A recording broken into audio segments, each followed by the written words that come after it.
Hello and welcome to Monday edition of Journalist Hangouts, your number one current affairs program on television. I'm Ayodele Ozubakun. Today on the program, NNPC insists there's no plan to increase fuel price, cautions citizens against panic buying. Zamfara state government refutes rumor of release of Jangebe school children as federal government delegation assures of their safe return. And later on the show, Fashola sets completion date for Lagos-Ibadan expressway. I'll be hanging out with Olayinka Oyegbili and Asuko James. So if you're ready, let the hangout start now.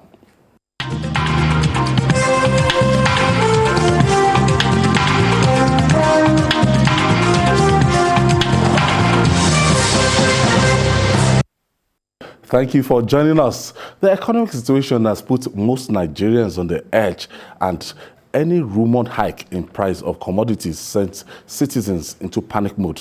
The Nigerian National Petroleum Corporation, NNPC, has advised motorists to stop panic buying of premium motor spirit, PMS, also known as petrol. In a statement by NNPC spokesman Kenny Obateru in Abuja, the NNPC says it has no plan to increase the export price this month as been rumored. Asuko, let me start from you. If you go to any outlet now, any NNPC outlet, from that NNPC College Road from under one, the one at Oregon Road, this is Ogunusi Road, there's panic buying already, and the traffic situation is miserable. You go anywhere around, people, they are not informed about what is going to happen or what is happening, or what they want to do. They'll just go to the filling station and the queue. Exactly, Ayo. Just like you said, the NNPC around that College Road is even short, you know, and I want to believe that they are ordering the one on that College Road, because it's the situation has been there since Friday.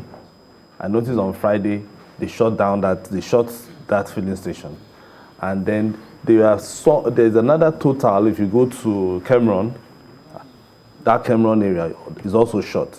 There are some other filling stations that you go to, you see cars lined. But once you come to the express, virtually the place is open, people are buying petrol. Now, but the thing is, Nigerians should also know that the price increase is inevitable, because one, before the federal government used to subsidize for us, but now it is the independent marketers that are going to bear the brunt. The federal government, that was not to panic now. Yes, the thing is, no, we are not. The federal government is giving us the assurance that we should not panic. Yes, because they have enough stock for at least 40 days. That will take us 40 days, and then they will now restock.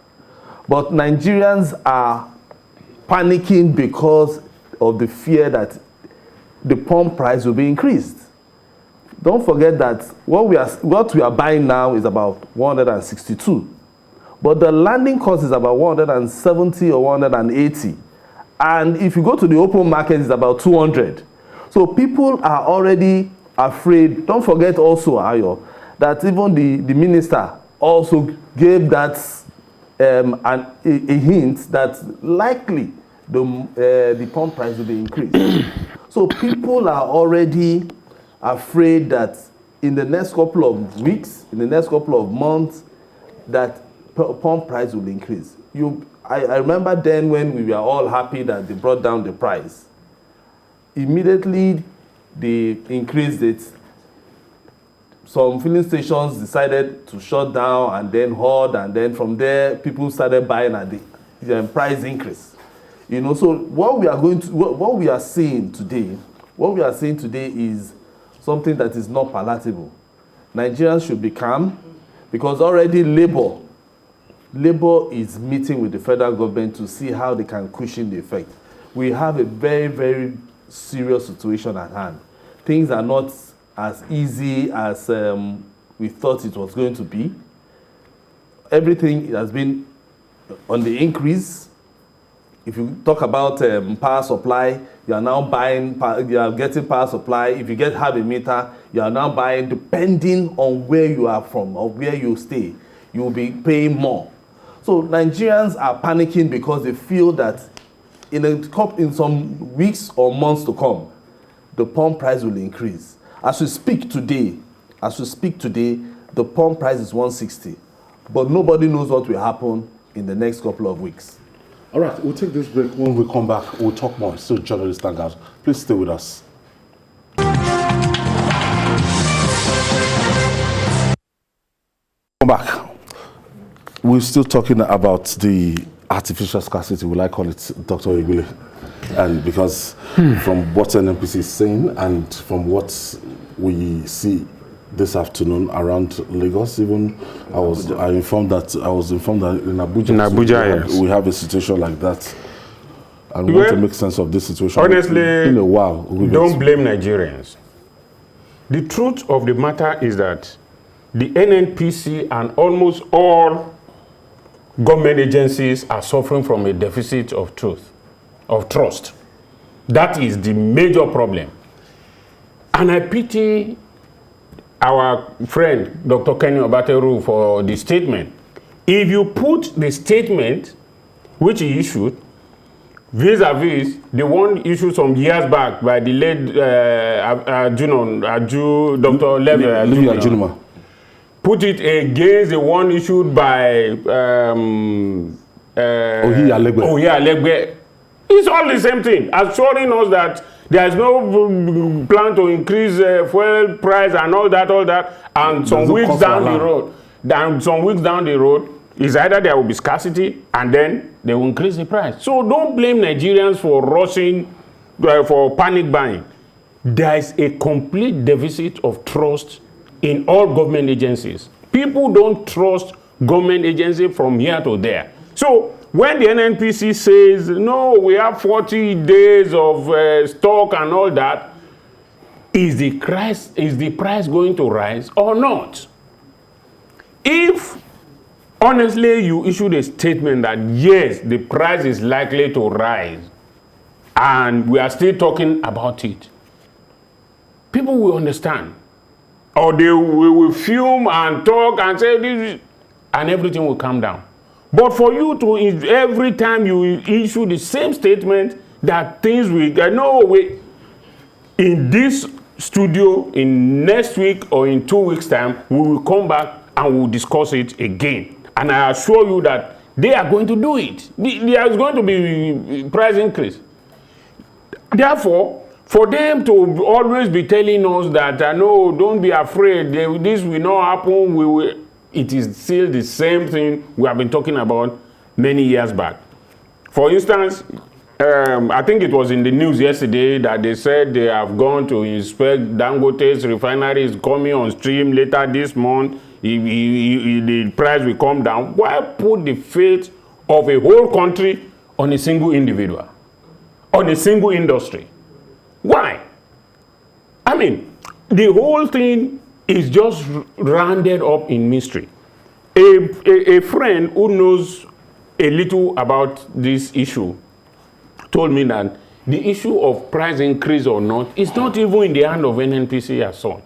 It is in the depot, the managers of the depot. It said, if you want to know what is going on, go to any of the fuel depots now around the country. You will see the kind of a lordship kind of thing that the managers will become, because we have not been able to assure ourselves or to make our industry, the oil industry sector, do what we are supposed to do. All promises have been made.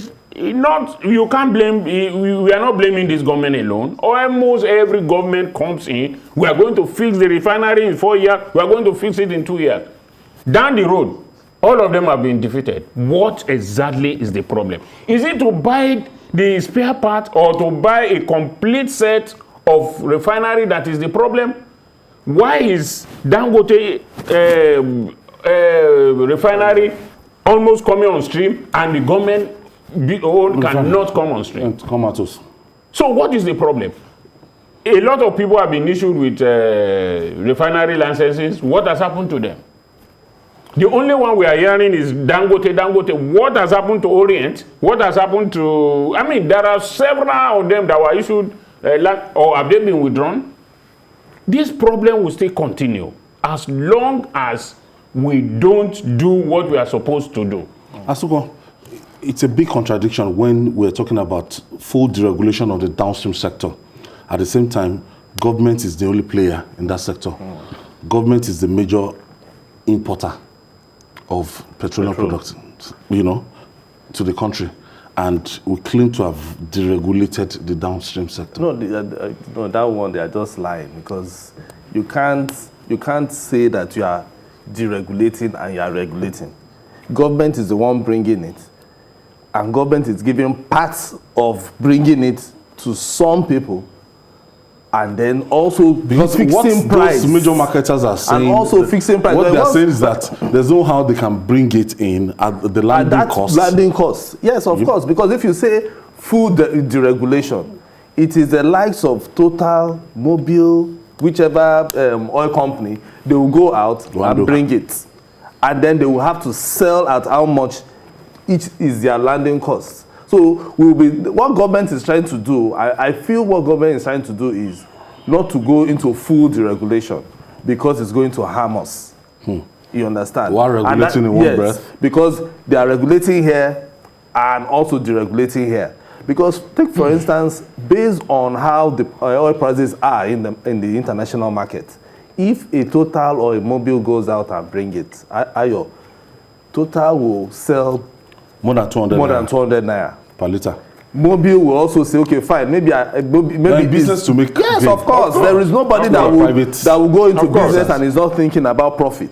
And that is why even the what we are facing today is some independent marketers are saying that if you are fixing it, if the federal government is fixing it at 162, boy, we cannot also sell at 162. We need to also increase, because there will be some other small charges, other small things they will incur, and they have to factor it into their own profits. Okay, we have a first caller. Owulabi is calling us from Kaduna State. Thank you for joining us, Owulabi.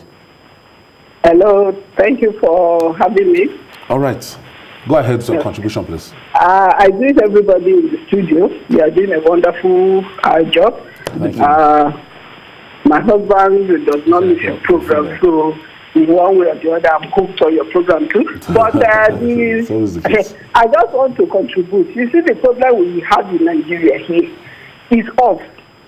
We are too gullible. We take anything. So I won't be surprised even if tomorrow we start buying fuel for 1,000 naira per liter.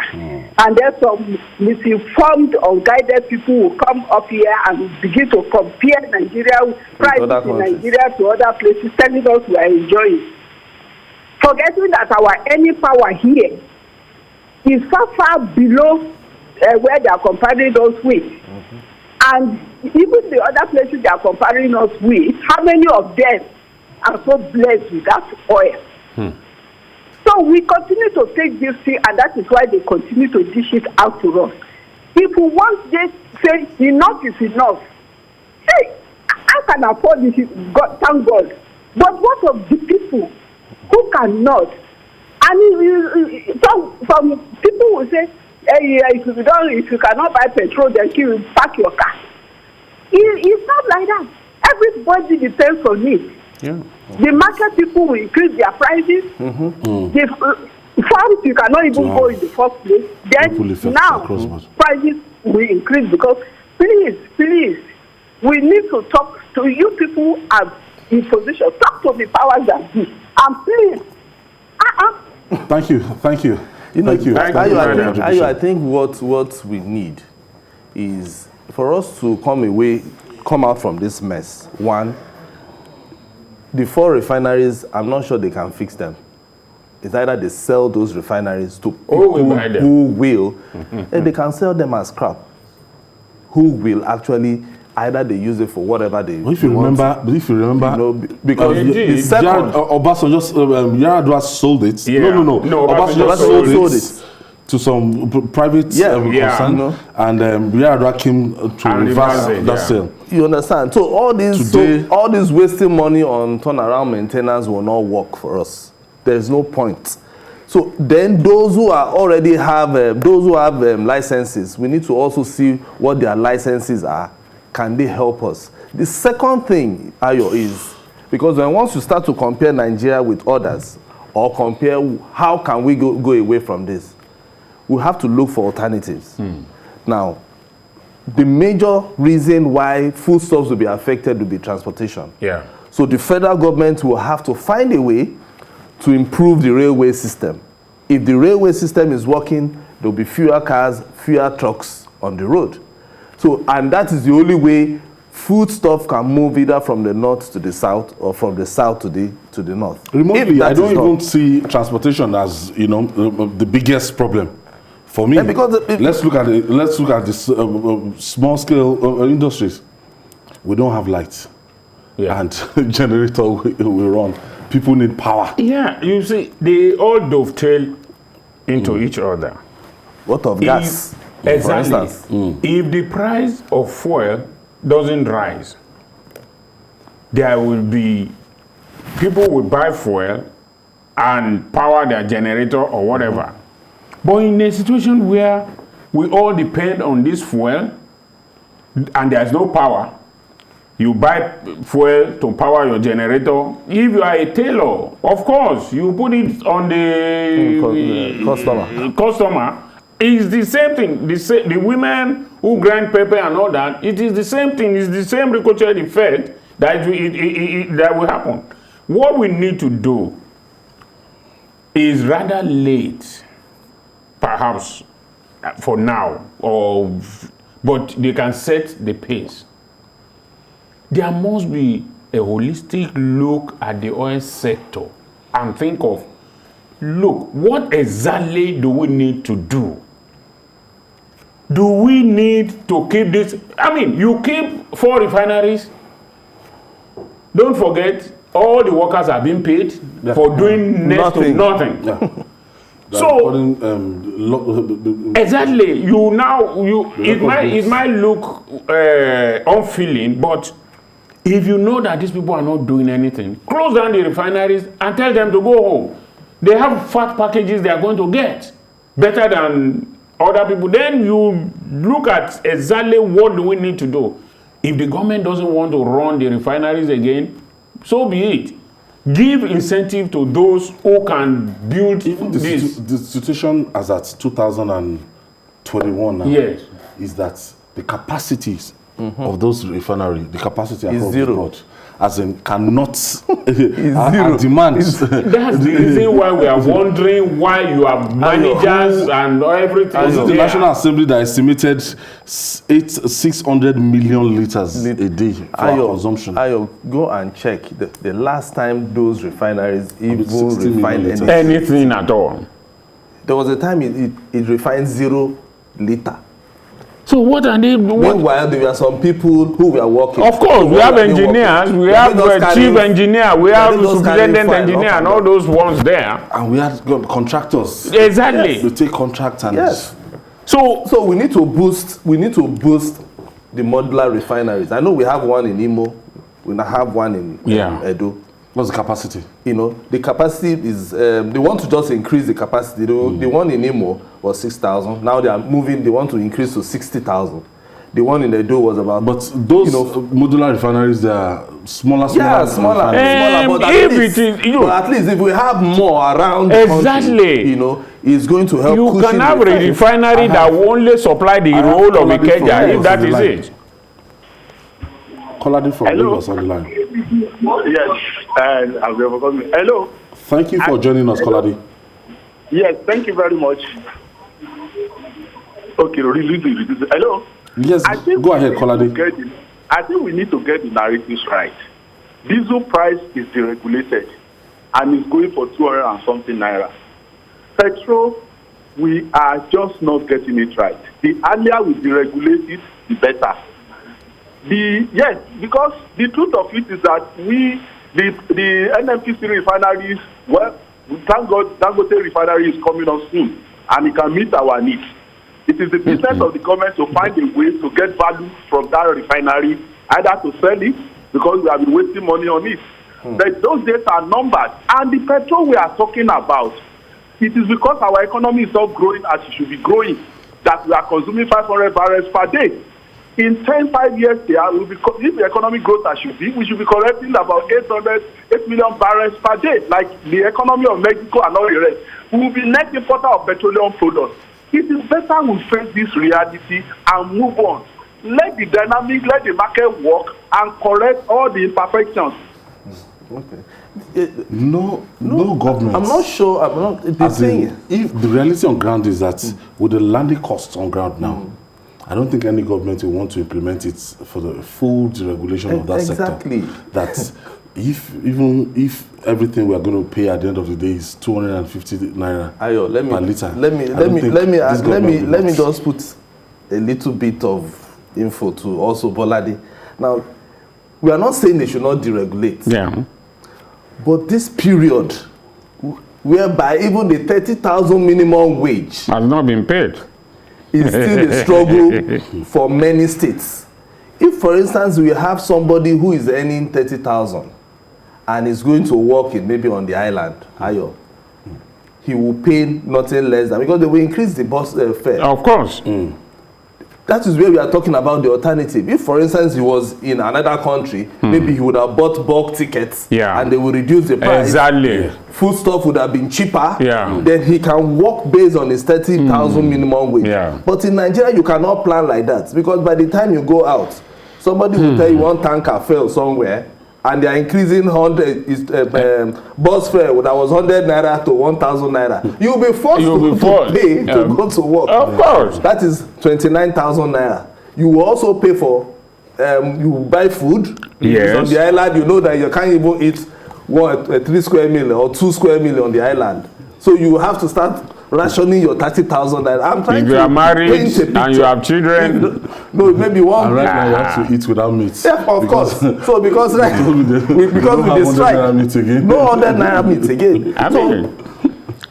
So I want to believe that if we want to deregulate, government should start to look for alternatives to everything. Alternative to power supply, alternative to transportation, and even ways by which this alternative can get into. We have even been talking about this deregulation for God knows how long. So it's a case of. When we come back, we'll talk more. It's still Journalist Hangout. Please stay with us. Don't go away.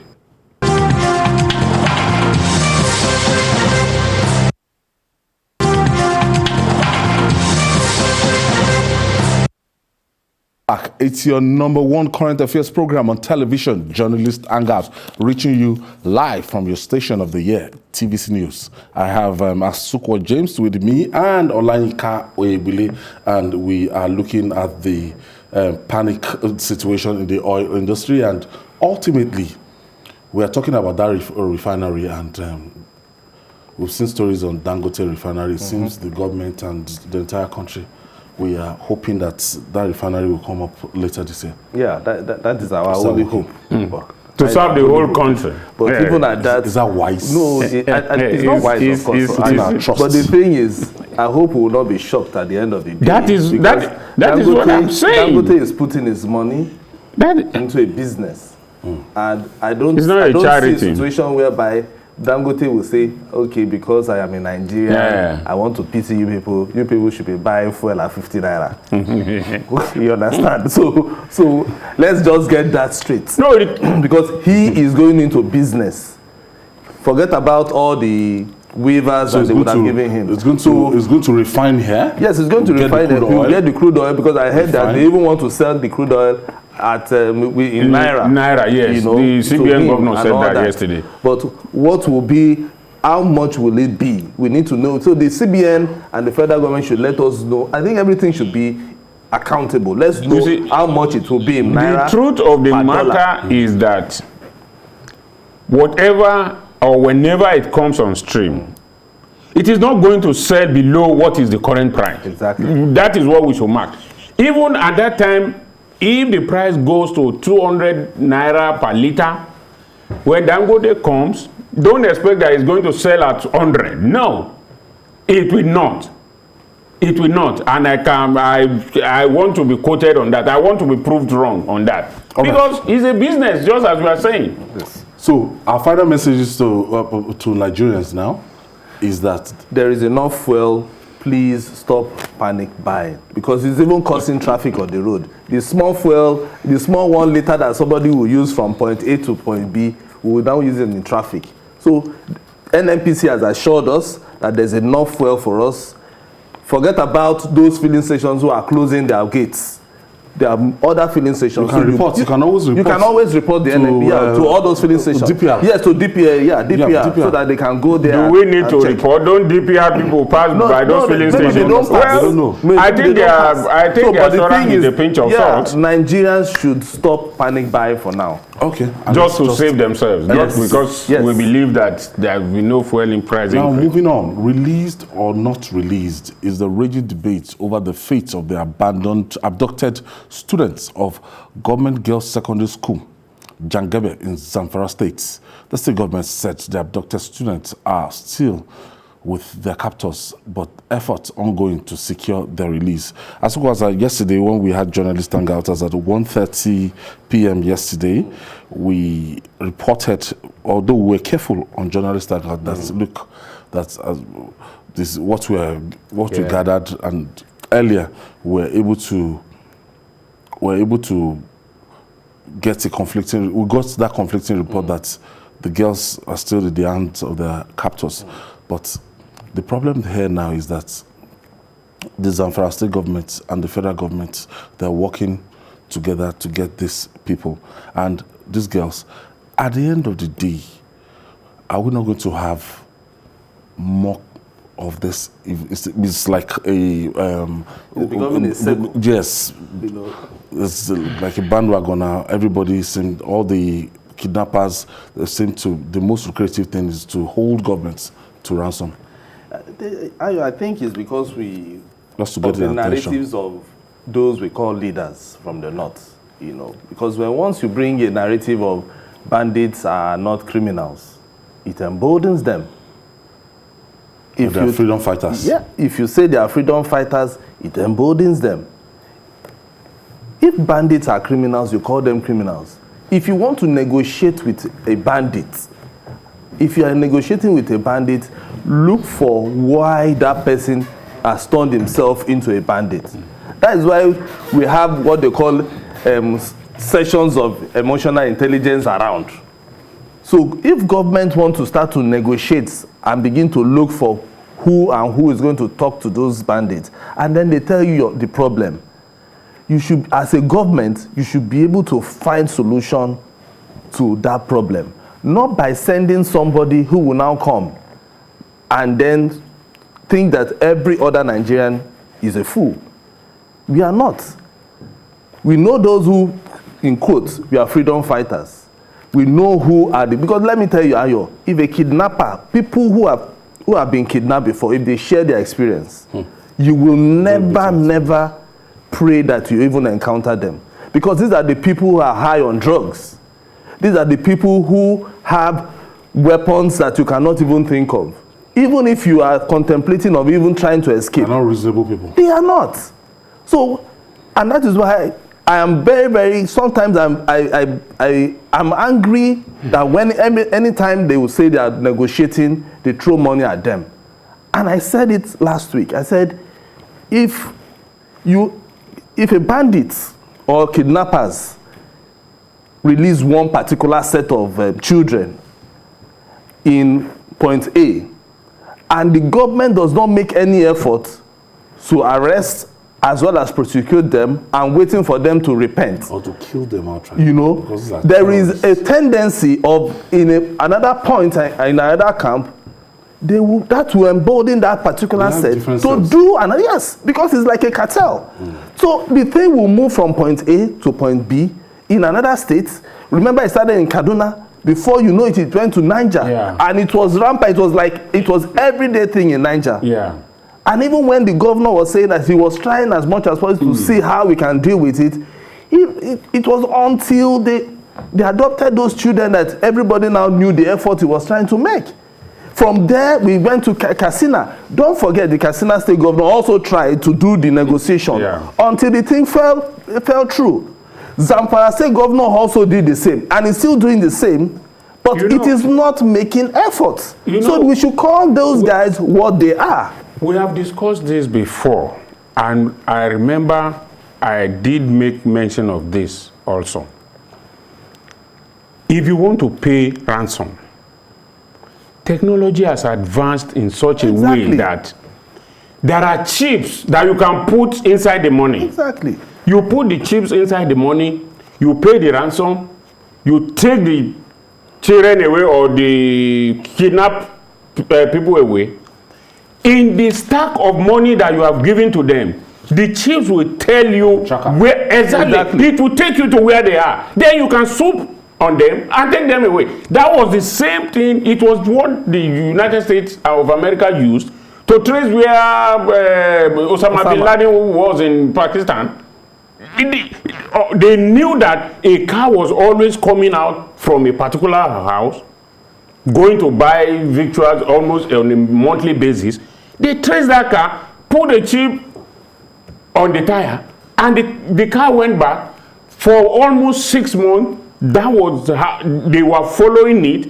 It showed them the architecture of the house, where Osama bin Laden used to be, what time, and all those things. They were able to take him down.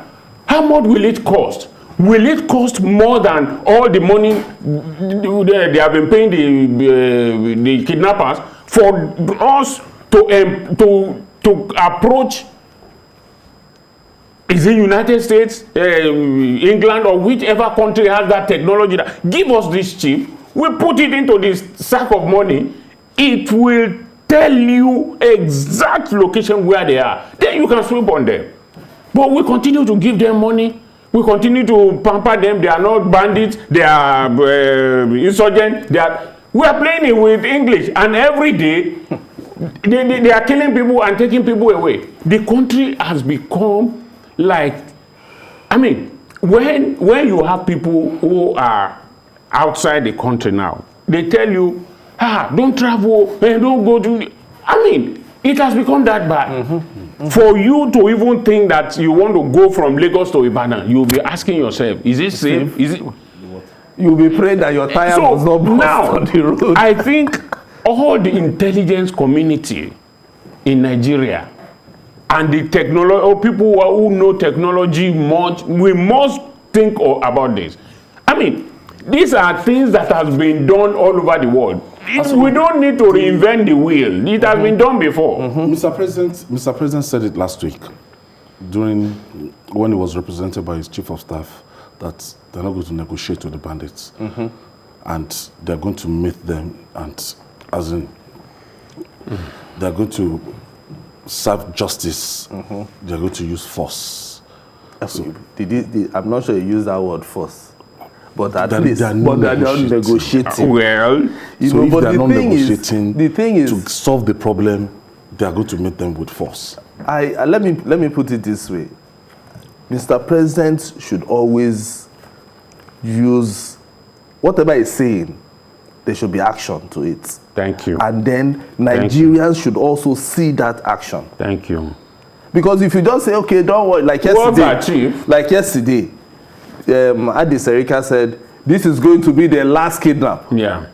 Right there, yesterday night, before we finished the 10 o'clock bulletin, they kidnapped some people in Niger. They released the other one and kidnapped the other one. I mean, and I'm telling you, that's a blatant slap. They will still be kidnapped. Kidnappings will still happen in the northwest. Are you saying that that this government, they are kind of avoiding the use of force?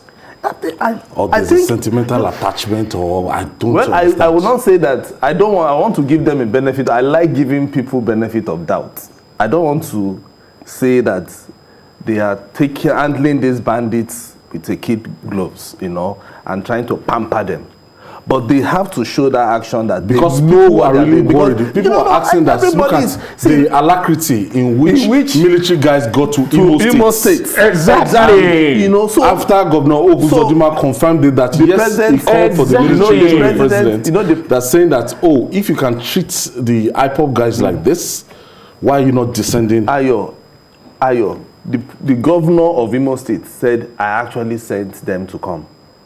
Abi? Yes, I told Mr. President. But as the governor of Zamfara say, come and deal with them. Must the governor tell the president? Must the governor say so before they act? No, wait. So until the whole country is in complete chaos. No, the thing is, the governor has to also come out and say, I need this thing to be nipped in the bud. I don't think so. No, I don't think so. Because if the governor does not say it, let me tell you, like the governor of Katsina State, president is the Right Honorable Masari, yes, he has told me severally, the governor of Katsina State, several interventions, they've reached out, they've done everything, they've exhausted all avenues. So they had to dialogue with those people when they were frustrated. When it got so frustrating, and look, is either we use military might, and if the military might is not working, we have to look for a way to reach out to them. Which dialogue? Will dialogue with one group? Yes, that's the problem they had. No, that is what you see. The thing is, the last week we had the northern governors met. Yes. They were trying to blame the southern governors. Which Why is are they Arab blaming? nonsense. Which to me, I think it is wrong. Where I'm going to is because the northern governors have been taking this thing lightly. They have not seen it as being serious. You know, it will be unfair because, if you say somebody like Malam. Of course, El-Rufai has been very, very ruthless once it comes to that. But we want them to always issue that statement that we don't want bandits in our states. If they say that, then from there we will now know that they are also serious. Not that tomorrow somebody attack. Yes, because the thing is, because when once a governor sits and say bandits are not criminals, a northern governor said that bandits are not criminals, then it means that they are not taking it seriously. So if Mr. President is listening, we don't want any negotiation with these guys anymore. You have the military, you have the army, you have the police, you have the Air Force. That people are waiting for. We need it. It is that action that people are waiting for. I remember. Do you know, girls, they might not. Yes, for now they might not. Yes. For now they might not. And we don't know how many people are being kidnapped, are being held. See, that is the problem. So they need to be very, very careful. The truth of the matter is that if action is not taken, immediately those girls are released. Are you sure they are not targeting another set of students? See, but they've even closed everywhere. They've closed all the schools. Yes, but they still go to school. And in the township. The truth of the matter is that unless stand action is taken, if you say, it's like a father at home. You say, if you do that again, I'll beat you. Your child does it again, you didn't beat. You say he does it next time, he won't take you seriously. And that is the situation that we have in the country now. The president needs to take charge and show that, look, I'm the commander-in-chief. I am the commander-in-chief and I must lead from the front. I mean, the way these people are taking, the country is going lawless. Yeah, exactly. It's going lawless. Okay. Exactly. On the final note, now, for nearly 4 years, the construction of Lagos-Ibadan expressway has lacked with untold inconveniences visited on motorists. But the Minister of Works and Housing, Babatunde Raji Fashola, said the expressway will be completed in the first quarter of 2022. He blamed the delay in the completion of the project on inability to shut down the road totally. As well, a lot of people will hear a sigh of relief. People staying in Magboro, Mowe, Ibafo, what's the name of this? Shimawa, Redeem, and all that. Redeem, and Arikpo. Now, because life has been hellish for those guys, going just from redemption camp to this place, coming to the toll gate here, a journey ordinarily that shouldn't take you more than 15, 20 minutes. At the maximum. Maximum. So And you know they are still going to move. And Shagamu, carry this place. Yes. Carry this a landlord in Shagamu. So you know the road spans from Shagamu down to Toll Gate. Yeah. Yes. You know, so they've not even started. So the thing is, sometimes I feel as I think from Ibadan, yes, to what's the name? Ogere was handled by RCC, yes, and they seem to be very fast. Yes, yeah, you know, they seem to be very fast.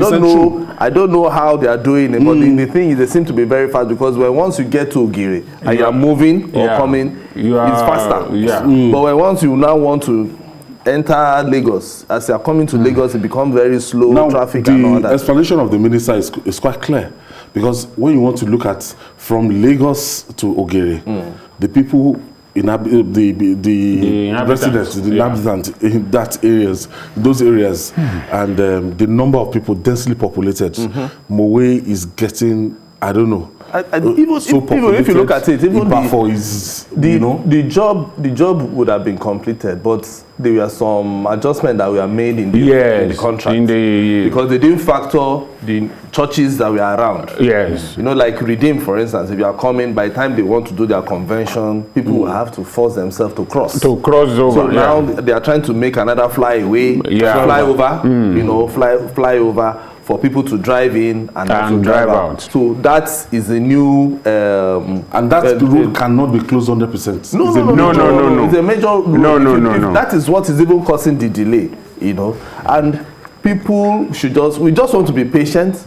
But I think Mr. Fashola should see how we can talk to Julius Berger for them to be a bit faster. Yeah. Because by the time, if you see what they're doing on the road, let's look at what they're doing is that they are excavating what completely, because it's completely. Yes, completely.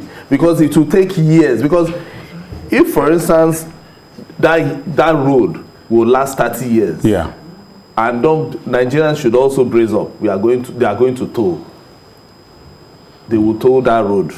Because that's the only way. No, it has been told there before, but the problem is not. Lagos Ibadan expressway is there, but they've listed because for now they are still working on it. But every other one that they finished, they have to toll.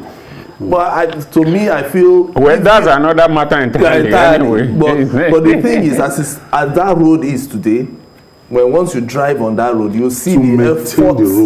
You see the effort they are putting. And Ayo, you are saying something about maintenance. Go and see the places that they've even done. There's sand on the sideways, so they need to clear. They need somebody, whether FEMA is the one that will do the maintenance. Yeah. Before that, we have accidents on those. The problem is that the problem of the sand is you are coming from very dirty and untarred road, and you get there. Of course, definitely, some of the sand will fall off.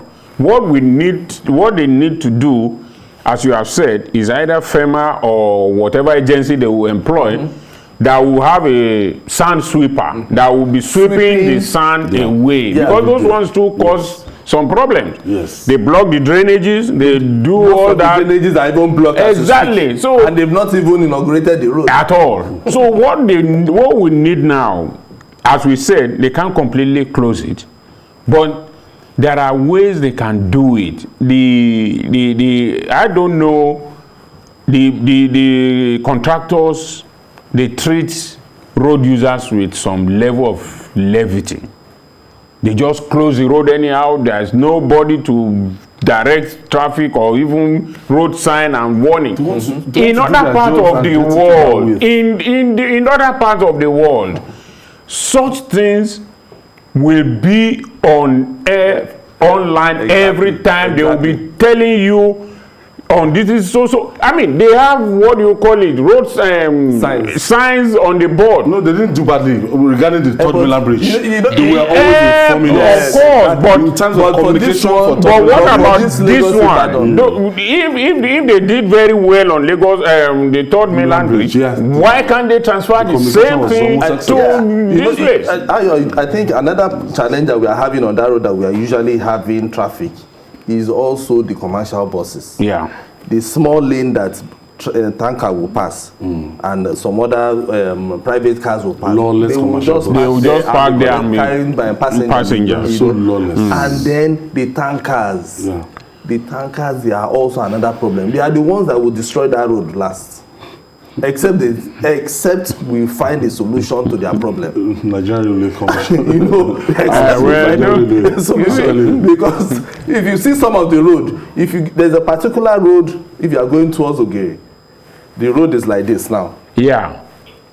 And also, Because tankers are always passing there, and it's normal when once you see that the road is like this, you know that is how the tanker wants to pass. Yeah. You know, so all the tankers, they already have their routes inside the area in the road. They just pass like this, and then that mark is there. But ultimately, when that project is finished, ultimately there will be a lot of ease in terms of doing business, going from Lagos to Ibadan. No. And don't forget, there's a train from Lagos to Ibadan now. Already. So that will save me time. Will save me time, and will save me the pain. Will save me the pain of Moweba for. Someone can even relocate to Ibadan. You Yes. can live in Ibadan and work in Lagos. Yes. I like your optimism. If the system I is like perfect. your optimism. If you don't have a situation whereby, like those trains, if they are consistent, if they are not late, I like your they can be optimism. No, of working with course, time. by the time the trains are working, and then we have Lagos Ibadan moving,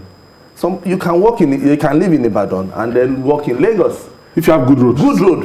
Yeah. If you have done that. In 1 hour, 30 minutes, you're already in Lagos. I mean, in those days, in those days, Seven o'clock I by know 7:30, people who are it's already, TVC. there are so many people In those working days, in TVC, they are living in Ibadan. in those days, but they don't go every day in the because 90s, they will just die. when I didn't even have a car, I wake up in my house in Aran Ahmadiyya, go to Ibadan, and come back to Lagos before 2 p.m. You dare not do that now.